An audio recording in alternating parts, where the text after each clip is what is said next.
ओम सजात्म स्वरूप परम गुरु शुद्ध चैतन्य स्वामी ने नमः। समाधि तंत्र में आचार्य उमा स्वामी बता रहे हैं, आत्मदर्शी पुरुषों की निद्रावस्था और उन्मत्तावस्था भी विभ्रम रूप नहीं होती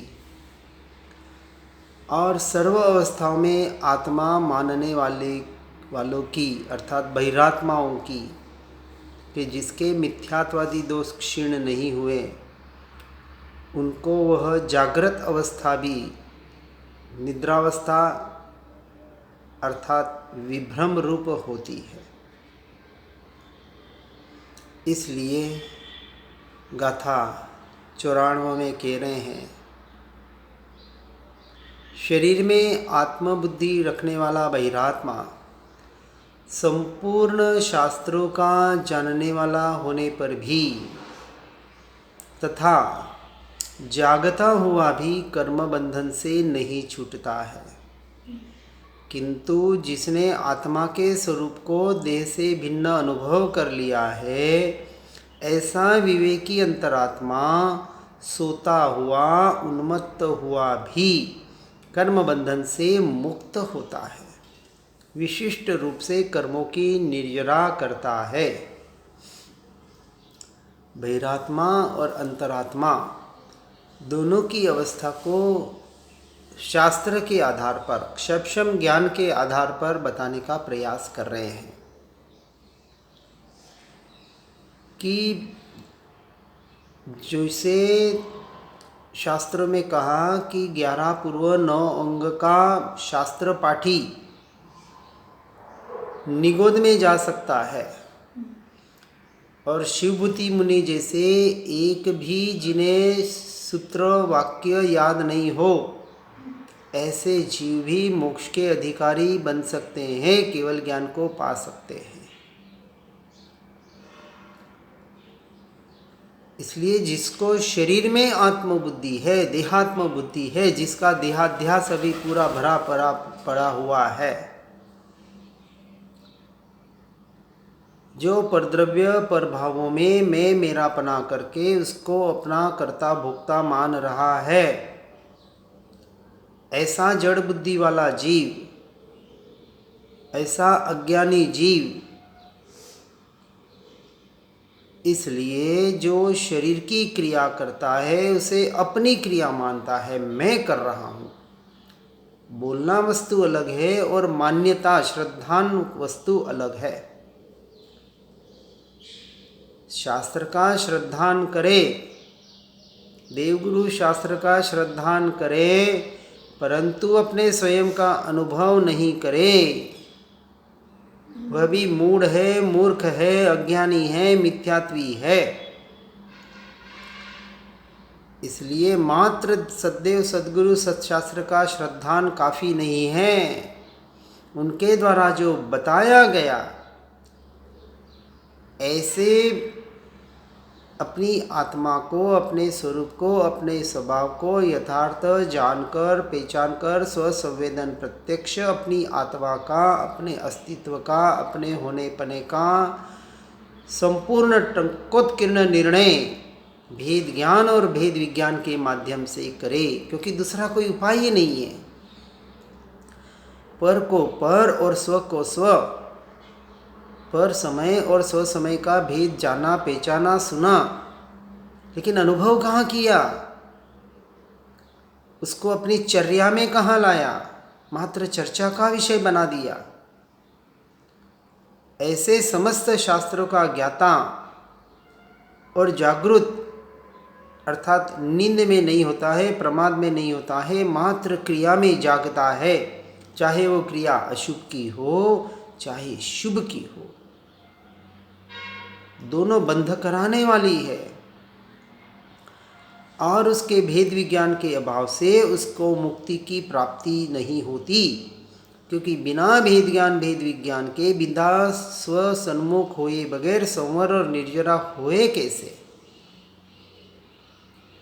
इसलिए निरंतर भेद ज्ञान भेद विज्ञान के द्वारा पर को पर, स्व को स्व, पर वश से छूटकर स्ववश होने का उपाय जो नियम सारजी में आचार्य कुंद देव ने बताया, ऐसे आत्मा का भेद विज्ञान और आत्मस्वरूप के अनुभव का दृढ़तर अभ्यास करने वाला अंतरात्मा, अपने स्वरूप और स्वभाव में स्थित होने वाला अंतरात्मा निद्रावस्था में भी और उन्मत्त अवस्था में भी विशिष्ट प्रकार से कर्मों की निर्जरा करता है। क्योंकि उदयागत क्रिया में और उदयागत भावों में उसको मैं और मेरापना नहीं है। कर्म उदय में आ रहे हैं और निर्जरित हो रहे हैं, परंतु अज्ञानी उसी समय नए कर्मों का बंध करता है और ज्ञानी नए कर्मों का बंध नहीं करता। इसलिए इसे संवर क्रिया कहा। संवर हुआ और जैसे ही अपने स्वरूप और स्वभाव के सन्मुख होता है, जैसे ही स्वभाव में स्थिर हुआ, उसी क्षण अनंत गुणा निर्जरा करता है अपने स्वभाव और स्वरूप की स्थिरता में। इस अपेक्षा से निरंतर ज्ञान चेतना का परिणमन अंतरात्मा को हो रहा है और यह ज्ञान चेतना का परिणमन ज्ञान स्वभाव की दृष्टि ही उसे कर्म निर्जरा का कारण बनाकर मुक्ति की ओर, मोक्ष की ओर ले जा रही है। मोक्ष पाने का एकमात्र यही उपाय है। इसलिए इस बात को विशेष हमें ध्यान में रखने का प्रयास करना है। अब सुप्तादि अवस्थाओं में भी वह अविकल्य अच्युति किस कारण से होती है अंतरात्मा के, वह बताते गाथा 95 में, जहाँ ही जिस किसी विषय में ही पुरुष को दत्तावधान रूपी बुद्धि होती है, अर्थात उसी विषय में उसे श्रद्धा उत्पन्न होती है, और जहाँ ही जिस विषय में ही श्रद्धा उत्पन्न होती है, वहाँ उस विषय में ही उसका मन लीन हो जाता है, तन्मय बन जाता है। जहाँ उपयोग होगा उसी में वो लीन बनेगा। जिसका ज्ञान में जो जानने में आएगा, जानने में तो स्व और पर दोनों आ रहा है, लेकिन उस वक्त उसका उपयोग कहाँ है, ये मुख्य है। उपयोग परद्रव्य परभावों में है, उसमें तन्मय हो रहा है और कर्मों का बंध कर रहा है, और उपयोग स्वद्रव्य स्वभाव में है तो उसमें उपयोग तन्मय हो रहा है। सांसों को देखते देखते मन शांत हो गया तो सांसों में तन्मय हुआ। किसी मंत्र में तन्मय हो रहा है तो वो मंत्र में तन्मय हुआ, और ज्ञान स्वभाव में तन्मय हो रहा है तो वो ज्ञान स्वभाव में तन्मय हुआ, लीन हुआ। शुरुआत से उसको परखा जा सकता है कि शुरुआत कहाँ से कर रहा है वो, और जहाँ शुरुआत है उसी को अंत कर रहा है, यानी सांसों को देखते देखते सांसों में लीन हुआ। हाँ, प्रारंभिक अवस्था में भले सांसों को देख ले और उसके आधार पर ज्ञान स्वभाव में आए और ज्ञान स्वभाव में लीन हो, तो बात अलग है। प्रारंभिक अवस्था में किसी मूर्ति का, मंत्र का, किसी विशेष का आधार लेकर फिर अपने मन को ज्ञान स्वभाव में लगाएं और उस भाव मन के द्वारा भाव मन उस ज्ञान स्वभाव से ज्ञायक भाव तक पहुँचे और फिर उसमें लीन हो जाएं और मन भी विलीन हो जाए, तो वो अपने ज्ञान स्वभाव में अपनी आत्मा में लीन हुआ, ऐसे कहा जा सकता है। अर्थात जिस विषय में ही बुद्धि लगती है, अर्थात बुद्धि दत्तावधान रूप एक रूप होती है, उसका अर्थ यह है कि जहाँ आत्महित की बुद्धि है, जहाँ आत्मा का हित ही उपकारी है, जहाँ वह हितकार उपकारक ऐसी बुद्धि आत्मा में ही लगाता है, ऐसे पुरुष की उसकी वहाँ रुचि है, और जहाँ रुचि है वहाँ उसका श्रद्धान है, इस तरह का कथन कहा जाता है। और जहाँ उसकी रुचि और श्रद्धान है उस विषय में ही वह लीन होता है। इस तरह से चित्त उसमें लीन हुआ, आसक्त हुआ, इसलिए स्व पर का विशेष भेद ज्ञान करके अपने स्व में लीन होने का निरंतर और प्रयास और पुरुषार्थ करना है। इसलिए लीन होते वक्त आपका उपयोग कहाँ है, इसकी मुख्यता है। क्रिया से परद्रव्य परभाव में होते हुए भी यदि भाव मन के द्वारा अपने उपयोग को अपने ज्ञान स्वभाव में लीन का अभ्यास करे तो हो सकता है। बिल्कुल इसी का तो अभ्यास करना है, और आज दिन तक यही तो अभ्यास जीव ने नहीं किया। अपने स्वभाव में, अपने स्वरूप में लीन होने का प्रयास और पुरुषार्थ इसलिए बार बार क्यों कहा जाता है? इसलिए सर्वसंग परित्याग करके एकांत में रह के निरंतर निरंतर इसका रटन मनन अभ्यास करके इसका संस्कार ऐसा दृढ़ करें कि जब किसी प्रसंग में हो, असत्संग असत प्रसंग में भी हो, तो भी उसका उपयोग अपने स्वरूप और स्वभाव की तरफ जा सके। जाता है यदि अभ्यास सही हो तो, मात्र सुन के पढ़ के नहीं। इसलिए भेद विज्ञान द्वारा श्रद्धा पूर्वक आत्मस्वरूप के जो संस्कार जागृत हुए हैं, उसका बल किसी भी अवस्था में, चाहे जागृत अवस्था हो, सुप्त अवस्था हो, उन्मस्त अवस्था हो, कौन सी भी अवस्था हो, वह चालू रहे बिना नहीं रहेगा। ये तो ज्ञानी पुरुषों का लक्षण है। चाहे भरत चक्रवर्ती अपने भाई के साथ युद्ध कर रहे हैं या 60,000 साल युद्ध कर रहे हैं, चाहे राम लक्ष्मण के शव को अपने कंधे पर लेकर घूम रहा है, चाहे बाहुबली युद्ध कर रहे हैं, चाहे जनक या श्रेणिक महाराजा राज्य चला रहे हैं, ये दृष्टांत शाइक संकितों के दृष्टांत बाहर और बाहर लग रहे हैं, लेकिन बाहर है नहीं। परंतु इसका पहले अभ्यास किया, निर्णय किया, श्रद्धान पक्का किया, उसके बाद की ये अवस्था। राज्य चलाते चलाते सोते सोते केवल सम्यक दर्शन नहीं हुआ, पहले निर्णय किया सम्यक दर्शन का। इसलिए आत्मार्थियों को भेद विज्ञान द्वारा आत्मस्वरूप के संवेदन के लिए आत्मरुचि पूर्वक ऐसा अविरत प्रयत्न करना चाहिए। यही साधना है, यही आराधना है साधक की, कि जिससे आत्मश्रद्धा में कोई भी बाह्य परिस्थिति विघ्न रूप नहीं हो, उससे उसे च्युत नहीं कर सके, उससे बाहर नहीं ला सके, निरंतर वह प्रतीति चलती रहे, ऐसा अभ्यास हमें करना है। इसलिए जैसे जैसे स्व पर पदार्थों के भेद विज्ञान द्वारा आत्मा का अर्थात अपने स्वरूप का और स्वभाव का उत्तम स्वरूप स्वसंवेदन में विकसित होता जाता है, वैसे वैसे सहज प्राप्त रमणीय पंचेंद्रिय के विषय में भी रुचते नहीं है। अभी इसका लक्षण बताया है। क्या लक्षण? कि जीव यदि अपने आत्मस्वरूप में लीन हो रहा है, आत्मा में लीन है, आत्मा की रुचि है, श्रद्धान है, तो परद्रव्य परभावों में उसे रुचि आए कैसे? वो संसार में रहे कैसे? जैसे ही कोई निमित्त मिला, ऐसा प्रसंग अवसर मिला, तुरंत वहाँ से उठकर ऐसे एकांत में जाके सिर्फ और सिर्फ अपनी आत्मा का निर्णय करता है, उसका संग करता है, अपनी आत्मा का सत्संग करता है। यह सच्चा सत्संग। ये सुनना पढ़ना तो बहुत हो गया, अब प्रैक्टिकल अभ्यास करना है, प्रयोगात्मक अपने जीवन को जीने का प्रयास करना है। उसे बाहर विषयों में रुचि आए कैसे?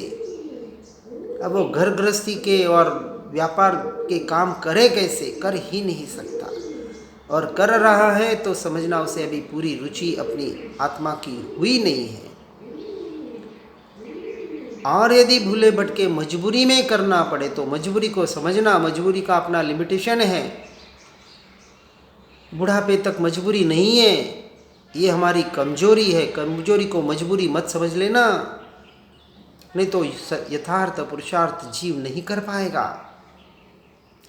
इसलिए परद्रव्य प्रभावों के प्रति संपूर्ण उदासीनपना, वैराग्य भाव, अनासक्त भाव, उपेक्षा वृत्ति न किसी से आशा, न किसी से अपेक्षा, न उपेक्षा, पर द्रव्य पर भावों की उपेक्षा। ऐसा जीव किसी से भयभीत नहीं होगा। हम अभी भय के कारण डर रहे हैं, कोई समाज से डर रहा है, कोई परिवार से डर रहा है, कोई पत्नी से डर रहा है, कोई पति से डर रहा है, कोई पुत्र से डर रहा है। कहीं न कहीं ये भय पड़ा हुआ है। निर्भयता कहाँ आ रही है? क्योंकि निशंकता का लक्षण निर्भयता बताया, और निशंकता निर्भयता से निसंगता पूरा लक्षण बताया है। सम्यक दृष्टि के 3 गुण समझ सकते हैं। तीनों गुण का कंपैरिजन करना, मैं आत्मा ही हूँ, अन्य में कुछ नहीं, ऐसी निशंकता। अरे मरण का भय तो छोड़े, अभी हम समाज से, परिवार से भयभीत हो रहे हैं, तो निसंगता आएगी कहाँ से? घर पे बैठ के काम करना चाहते हैं। यहाँ तो निसंगता का, निर्भयता का, निशंकता का तीनों लक्षण एक साथ हो तो समझना सम्यक दर्शन हो गया। किसी को पूछने की जरूरत नहीं है। इसलिए कहते हैं कि चित्त कहाँ अनासक्त होता है, वह गाथा 96 में कहते हैं। बहुत गहरा विषय है, समझना बराबर। सुन के बाहर बाहर उड़ा मत देना, इस पे अमल करने का प्रयास करना, तीनों गुणधर्मों को गहराई में उतरना। श्रीमद जी ने भी कहा है, निशंकता से निर्भयता और निर्भयता से निसंगता, इसका नाम सम्यक दर्शन है। तो कहते हैं जिस विषय में पुरुष की बुद्धि दत्तावधान रूप नहीं होती, अर्थात आसक्त नहीं होती, उसमें श्रद्धा हट जाती है, उठ जाती है। और जिससे श्रद्धा हट जाती है, चित्त की उस विषय में लीनता कैसे हो सकती है? स्व का श्रद्धान और पर का अश्रद्धान, वैराग्य, यह लीनता टूटती ही टूटती है। उसमें लीनता होए कैसे?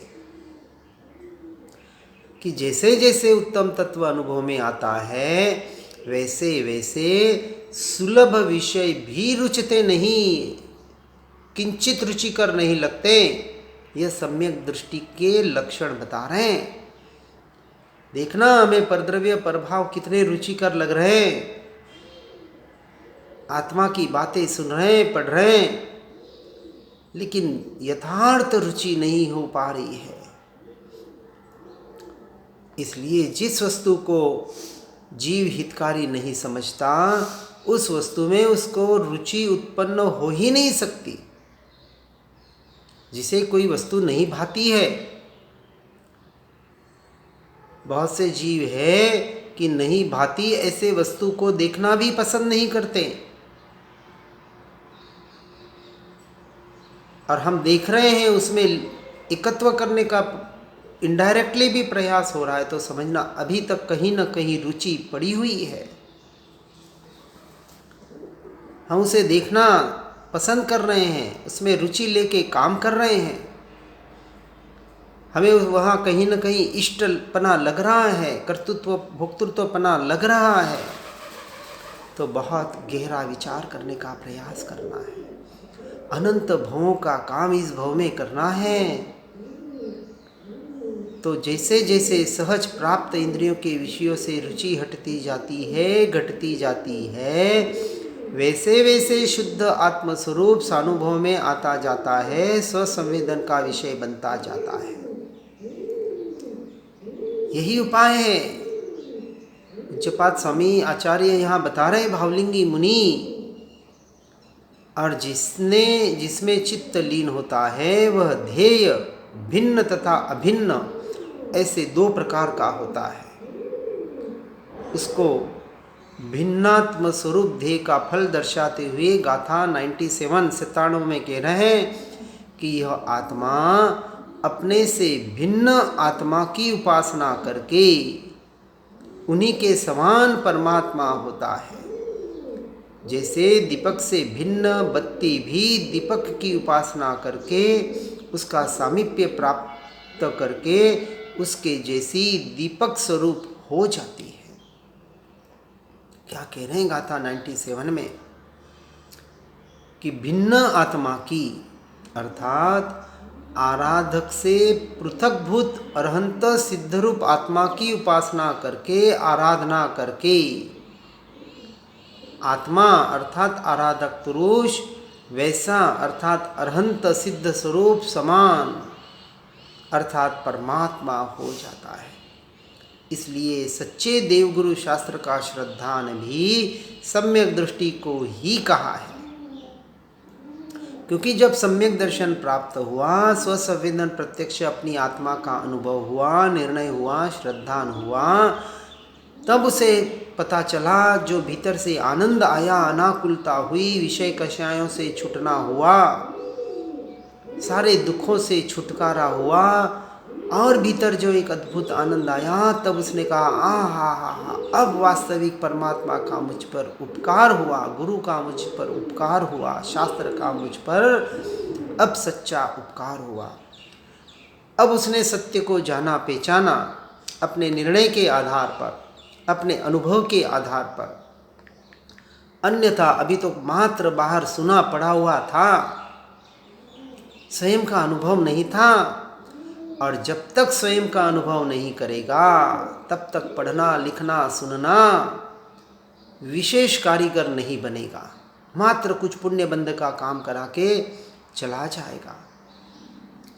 इसलिए आत्मस्वरूप में स्थिरता वही निश्चय उपासना है, अर्थात अभिन्न ऐसे साध्य की उपासना, अपने स्वरूप की, अपने स्वभाव की साधना और अरहंतादि भिन्न साध्य की उपासना, वह व्यवहार उपासना।